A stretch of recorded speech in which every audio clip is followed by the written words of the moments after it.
ആദ്യം 5 കൊല്ലം വളരെ ഡീസൻ്റായിട്ട് ഭരിച്ചിരുന്നു. അയ്യപ്പൻ്റെ സ്വർണം മോഷ്ടിച്ചെന്നും പറഞ്ഞ് LDF വോട്ട് കിട്ടുന്ന അത്രയും BJP-ക്കാ കിട്ടിയത്. UDF സീറ്റൊന്നും കൂടുതൽ കിട്ടത്തില്ല. ഒന്നാമതാ കിട്ടും, അത്ര തന്നെ. BJP കിട്ടാനാണ് സാധ്യത. LDF വരുമെന്നാണ് പ്രതീക്ഷിക്കുന്നത്. പാർട്ടിക്കാർ വന്നിട്ടൊന്നും ഒരു കാര്യമില്ല. ഇത്തവണത്തെ നിയമസഭാ തെരഞ്ഞെടുപ്പിൽ തിരുവനന്തപുരം ജില്ലയിലെ സാധ്യതകൾ എന്തൊക്കെയാണ്? BJP അവരുടെ പ്രതീക്ഷ പോലെ തിരുവനന്തപുരത്ത് നിന്നും 3 സീറ്റുകൾ പിടിച്ചെടുക്കുമോ? CPIM LDF കഴിഞ്ഞ തവണത്തേതുപോലെ 13 സീറ്റുകളും നേടുമോ? കോൺഗ്രസ് 1 എന്നതിൽ നിന്നും കൂടുതൽ നില മെച്ചപ്പെടുത്തുമോ എന്നുള്ളതാണ്, UDF മെച്ചപ്പെടുത്തുമോ എന്നുള്ളതാണ് അറിയേണ്ടത്. തിരുവനന്തപുരത്തെ സാധാരണക്കാരായ ജനങ്ങൾ തന്നെ പ്രതികരിക്കുന്നു. ചേട്ടാ, നിയമസഭാ തെരഞ്ഞെടുപ്പാണ് വരാൻ പോകുന്നത്. തിരുവനന്തപുരത്ത് ആർക്കാണ് സാധ്യത? UDF സീറ്റൊന്നും കൂടുതൽ കിട്ടത്തില്ല. ഒന്നാമതാ കിട്ടും, അത്ര തന്നെ. കോളല്ലേ, ചിലപ്പോൾ ഒന്നുകൂടെ കിട്ടും, അത്ര തന്നെ. BJP വലിയ സാധ്യതകളൊന്നും നമ്മുടെ ലോട്ടറി ചേട്ടൻ കൽപ്പിക്കുന്നില്ല.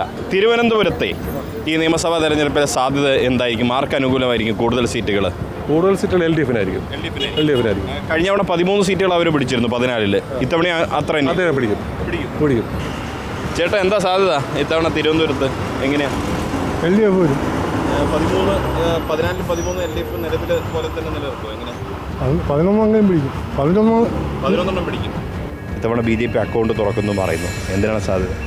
മേ ബി തുറക്കാൻ ചാൻസ് ഉണ്ട്. കാരണം ഇപ്പോൾ അയ്യപ്പൻ്റെ സ്വർണം മോഷ്ടിച്ചെന്നും പറഞ്ഞ് LDF വോട്ട് കിട്ടുന്ന അത്രയും BJP-ക്കാ കിട്ടിയത്. മിക്കവാറും BJP-ക്ക് തന്നെ പോകും. ഇല്ലെങ്കിൽ UDF.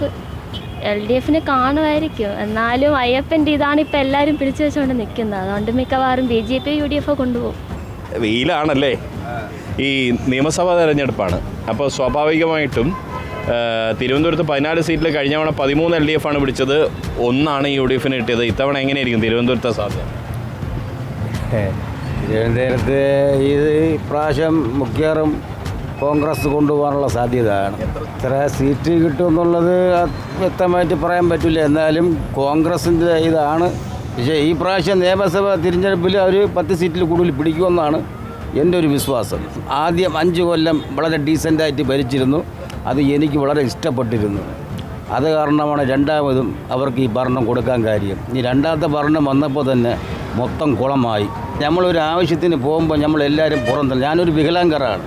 ഒരു ആക്സിഡൻ്റായ ഒരു വികലാംഗരാണ് ഞാൻ ജീവിക്കാൻ വേണ്ടിയാണ് ഈ ആട്ടോ ഓടുന്നത്. പക്ഷേ ഞാനൊരു വീടിന് എഴുതി കൊടുത്തു. അർഹതയില്ലാത്ത എല്ലാവർക്കും വീട് കൊടുത്തു.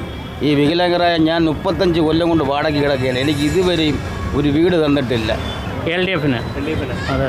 തിരുവനന്തപുരം മാത്രമല്ല, പ്രാവശ്യം 110 സീറ്റ് വരെ LDF കിട്ടാൻ ചാൻസ് ഉണ്ട്. പൊതുവെയുള്ള അഭിപ്രായം അങ്ങനെയാണ്. BJP 2 സീറ്റ് കിട്ടാൻ ചാൻസ് ഉണ്ട്.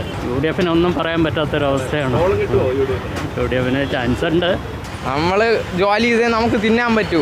ഈ പാർട്ടിക്കാർ വന്നിട്ടൊന്നും ഒരു കാര്യമില്ല. ഇങ്ങനത്തെ പാർട്ടിക്കാർ രാഷ്ട്രീയം ഉള്ളതുകൊണ്ടാണ് ഇവിടെ നിയമങ്ങൾ ഉണ്ടായത്. എന്ത് നിയമം? അല്ല, ഒരു നിയമം പറയാണ് ബ്രോ, ഒരു നിയമം. അത് നല്ല ഇപ്പം കോവളം ഒഴിച്ച് ബാക്കിയെല്ലാം LDF കിട്ടുമെന്നാണ്. BJP ഇത്തവണയും പൂജ്യമായിരിക്കും. പക്ഷേ കോർപ്പറേഷൻ അവർ പിടിച്ചിട്ടുണ്ട്. കോർപ്പറേഷൻ പിടിച്ചാൽ അത് വേറെ കോർപ്പറേഷനും ഈ നിയമസഭയായിട്ട് രണ്ടാണ്. BJP കിട്ടാനാണ് സാധ്യത.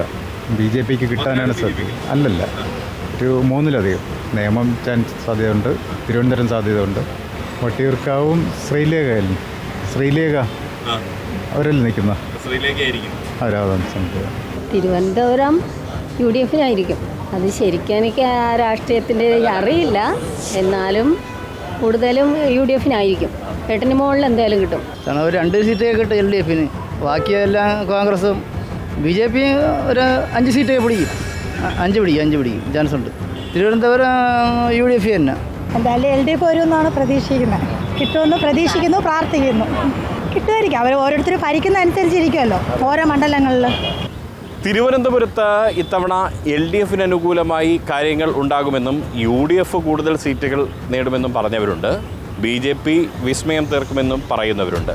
എന്നാൽ കഴിഞ്ഞ തവണത്തെ അതേ നില തുടരുമെന്ന് വാദിക്കുന്നവരും നമുക്ക് കാണാൻ കഴിഞ്ഞു. ജനങ്ങൾ തന്നെ അത് തീരുമാനിക്കട്ടെ. ക്യാമറ പേഴ്സൺ ഷാൻ ജയസിനൊപ്പം Riyas KMR, Kerala vision news, Thiruvananthapuram.